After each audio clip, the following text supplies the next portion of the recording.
Hey everyone, thank you for coming here. आज जो मैं वीडियो बना रहा हूँ वो है एक इंसिडेंट जो कि सुशांत शर्मा की डेथ हुई, ठीक है। अब वो डेथ हो गई ना, मैं सोच रहा हूँ कि यार वो डेथ क्यों हुई। 99% of the population in subcontinent is after the life of Sushant Sharma, what he was having, right? Just few hours before the death, right? एक अच्छा करियर, राइट, एक ग्लैमर, एक खूबसूरत करियर, बहुत ज़्यादा फैन फॉलोइंग, बहुत ज़्यादा चाहने वाले लोग, हर चीज़ उसके पास मौजूद है।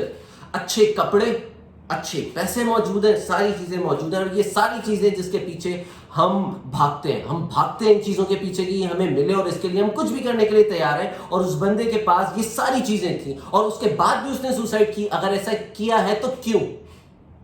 डिप्रेशन हो गया, वो उसने सुसाइड कर ली। क्यों, कैसे?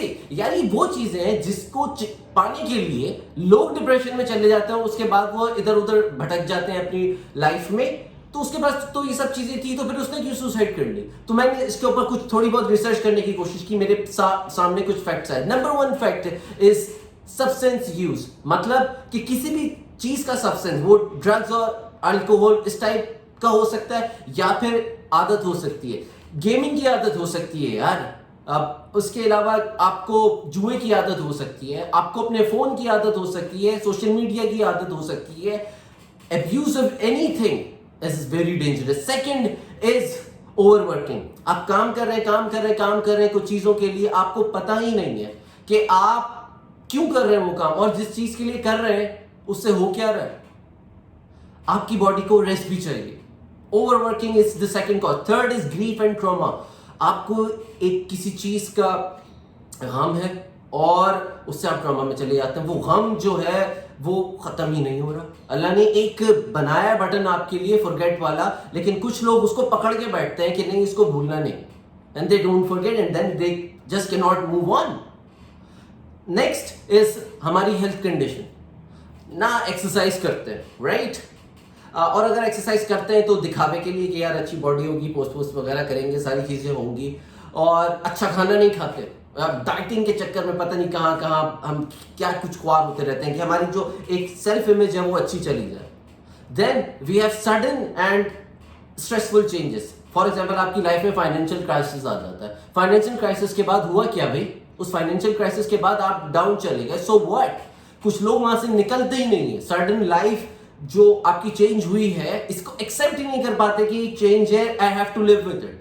वो उसके अंदर इतना ज्यादा चले जाते हैं और they never come back from that particular situation. किसी भी टाइप की क्राइसिस हो, देन आपकी जो पुअर सेल्फ इमेज है, और आपने ये खुद बनाई होती है, बिकॉज आप कंपेयर करते हैं अपनी एक ऐसी इमेज के साथ जो हो सकता है कभी हो, या किसी और की इमेज के साथ। सो ये सेल्फ इमेज के साथ जो कंपैरिजन है, जिसको आप एक नेगेटिव सेल्फ इमेज बना लेते हैं अपनी, ये आपको लेके डूबती है।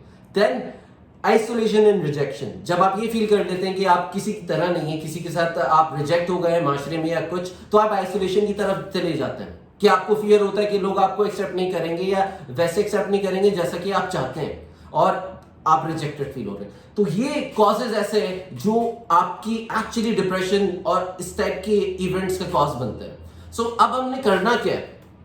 अब हमने करना सिंपल है, that we have to do something. Number 1 is start and number 2 is stop. जब तक आप पुरानी बुक का चैप्टर क्लोज नहीं करेंगे, आप नई बुक कभी भी नहीं पढ़ सकते।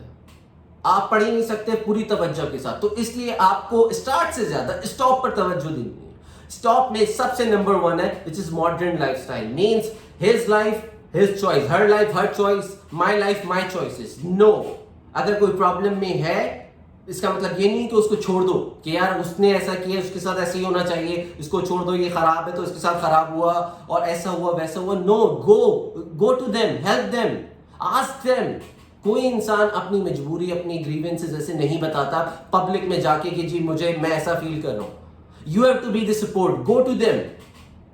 सो ये जो मॉडर्न लाइफस्टाइल का कॉन्सेप्ट है ना, माई लाइफ माई चॉइस, नहीं यार, इससे थोड़ा सा प्लीज बाहर आओ। Just go to people, involve हो उनमें, पूछो कि यार क्या प्रॉब्लम है, क्या हो रहा क्या नहीं हो रहा। देन जो रनिंग आफ्टर ग्लैमर है ना, आप जिसमें सोशल मीडिया बहुत अहम रोल प्ले करता है, आप उसके लिए क्या नहीं करते यार, आप उसके लिए क्या स्पेंड नहीं करते अपनी लाइफ का, अपना टाइम, अपनी एनर्जी, अपना पैसा, अच्छे कपड़े पहनने, अच्छी चीजें खरीदनी, अच्छा फोन खरीदना है, अपना टाइम सिर्फ देखने में नहीं, उसकी एडिटिंग में, उसकी पोस्टिंग में, उसको क्या कुछ नहीं करते आप। अपना जब इतना फोकस उस चीज के ऊपर दे रहे हैं और उसके बाद आप एक्सेप्ट करते हैं कि आप वैसे ही हो ऑल द टाइम, तो वो वैसा नहीं है। मैंने एक पोस्ट की थी पिछले दिनों कि हर एक एवरेज लड़की की या लड़के की तस्वीर एक नॉर्मली आती है, लेकिन जब आप प्रोफेशनल्स हायर कर लेते हैं जिसमें मेकअप आर्टिस्ट, फोटोग्राफर, अच्छे वाले कपड़े और फिर ये लाइटिंग वगैरह, तो वही लड़की की इमेज कहां से कहां चली जाती है। तो जो लड़कियां वो डिप्रेशन में चली जाती हैं, हम अच्छे नहीं, इतने प्यारे नहीं है, इतने खूबसूरत नहीं है, वो कितनी अच्छी है, वो कितनी प्रिटी है। भाई उतने साथ प्रोफेशनल इन्वॉल्वमेंट, ट्रस्ट में वो प्रोफेशनल आपके साथ आ जाए, आपके ऊपर काम करें, राइट, आप उनसे ज्यादा अच्छे लगोगे, आपको बल्कि उनमें फ्लॉज नजर आ जाएंगे। देन आपने आइसोलेशन से दूर भागना है।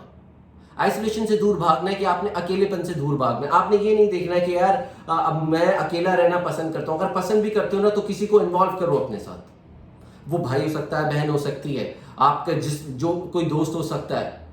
आइसोलेशन में ना रहो, इससे दूर भागो, अकेलेपन से दूर भागो। नेक्स्ट थिंग इज हीरोपन को स्टॉप करना है कि यार मैं तो हीरो हूं, मुझे तो कुछ नहीं होता, ऐसे थोड़ी होता है, वैसे थोड़ी होता है, लड़के थोड़ी रोते हैं या लड़कियां थोड़ी ऐसी होती हैं। भाई जो हीरोइज्म है ना, इससे दूर भागना है, इसको भी स्टॉप करना है। No such thing as heroism, it only happens in movies and in stories, and those are things which are not related to a real life situation, not in any case. So heroism से दूर भागना है। Last thing is life is easy. अगर आप ये आराम से दूर भागना है, मकसद ये कि अगर आप स्ट्रगल कर रहे हो ना, तो भी आपने खुश रहना है। एक इजी लाइफ ही खुशी की लाइफ नहीं होती, स्ट्रगलिंग लाइफ भी खुशी की लाइफ होती है, प्रोग्रेसिंग लाइफ भी खुशी की लाइफ होती है। सो आपने ये नहीं सोचना कि मैं इजी हूंगा, मैं कंफर्टेबल हूंगा, अपने कंफर्ट जोन में आऊंगा तभी मैं खुश हूंगा, ऐसा नहीं है। इस चीज से दूर भागना है। ये जो इजी है ना, इजी क्यूजी कंफर्ट जोन, इससे बाहर आना है। अच्छा, ये जो चीजें है ना, इसको तो आपने कर देना है स्टॉप। नेक्स्ट, तो आपने स्टार्ट क्या करना है? अगेन ये स्टॉप करोगे, दैट मीन्स आधा सोल्यूशन तो यही हो गया। Finding the problem, half is the solution. Next, what you need to do is start. What you have to start is find a reason to live. सोचो तुम्हारे जीने का मकसद क्या है। खाना पीना, अच्छी पोस्टिंग करना नहीं है, तो ये एक कनेक्शन डेवलप कर सकते हो किसी से, डिवोशन डेवलप कर सकते हो, you can find a religion. I mean just find a reason to live. Don't be like self obsessed कि यार मैंने अपने लिए जीना और मैंने पता नहीं क्या क्या करना, और अपने नहीं किया तो फिर आप डिप्रेस हो जाते हो। भाई बहन, फैमिली, रिश्तेदार, फ्रेंड्स, उनके लिए जीना सीखो। Find a reason to live. Next, learn to share करना सीखो। अगर आप बुरा फील कर रहे हो ना, अगर आप अच्छा फील नहीं कर रहे हो, बताओ। ये नहीं कि यार अगेन वही, यार हम हीरो है, अब कुछ नहीं हो रहा है, डिप्रेस है, तो कोई बात नहीं, चलता है। Start sharing your problems. ये नहीं करोगे, कुछ भी नहीं होने वाला, फंसोगे। नेक्स्ट, कॉम्प्रोमाइज करना सीखो। अगर किसी ने कुछ कह दिया, अगर किसी ने कोई गलत बात कह दी है, आपके उसके व्यूज नहीं मिलते, it is okay, no problem, compromise, relax. You don't have to say कि यार नहीं, ऐसा नहीं तो ऐसे होगा, ऐसे क्यों। अगर किसी ने थप्पड़ मार दिया है, उस वक्त खामोश हो जाओ, खामोश। ट्रस्ट मी, वो बंदा पूरी रात सोचता रहेगा कि यार इसने कुछ कहानी आगे से, सुबह आके माफी मांग लेगा आपसे। खामोश। कॉम्प्रोमाइज करना सीखो। जितना कॉम्प्रोमाइज एक पावर है, ट्रस्ट मी, एक पावर है। आप एक सुपर पावर है, अगर आपके पास आ गई तो आप क्या कुछ नहीं अचीव कर सकते इससे। देन अगर आपके पास रूटीन नहीं है ना, तो आप जो हो ना, एक जानवर हो जिसको भूख लगती है, उठते है, चले जाता है खाने, शिकार पे, खाना पीना, फिर आके सो के। आपके पास एक रूटीन होनी चाहिए, खाने की, पढ़ने की, लिखने की, जो भी आप काम करते हैं, वर्क की एक रूटीन होनी चाहिए। और अगर आप बहुत ज्यादा ओवर रूटीन पर्सन है, तो एक मैकेनिकल लाइफ मत जिए, हैव अ ब्रेक। तो ब्रेक और रूटीन का कॉन्सेप्ट आपने स्टार्ट करना है। देन आपने स्टार्ट करना है smiling. what do I mean by smile? When you look someone, smile, and when they look you, smile back. That is one thing you can do. It is okay. It makes a connection, it makes you easier to communicate. ये हम अपने family members हो गए, अपने पड़ोसी हो गए, कभी हम करते ही नहीं हैं। हाँ, सर झुका के smile smile back, it is okay. Then open your heart for others, open your heart to others, for others. अगर कोई आपसे बात शेयर करना चाहता है तो इन्वेस्टिगेट करें, खामोशी से उसकी बात सुने। अपना ओपिनियन देने से पहले सुनना ही, किसी की बात सुनना ही उसके लिए बहुत बड़ा रिलीफ है। और किसी को अपनी बात बताएं, अपने अंदर मत रखें अपनी बातें, अपने आप कुछ बात करने से बहुत सारी चीज़ें सॉल्व हो जाती हैं। कोई इंसान, हम लोग एक्सपेक्ट करते हैं कि अगला पर्सन मैजिशियन है, उसको पता चल जाए हमारे दिमाग में क्या चल रहा है और उसके बाद वो काम करे। अगर हमें कोई बात बुरी लग रही है तो उसको पता होना चाहिए कि हमें ये बात बुरी लग रही है और वो हमें सॉरी करे। नहीं, ऐसा नहीं होना चाहिए। Next is you have to have a really good diet.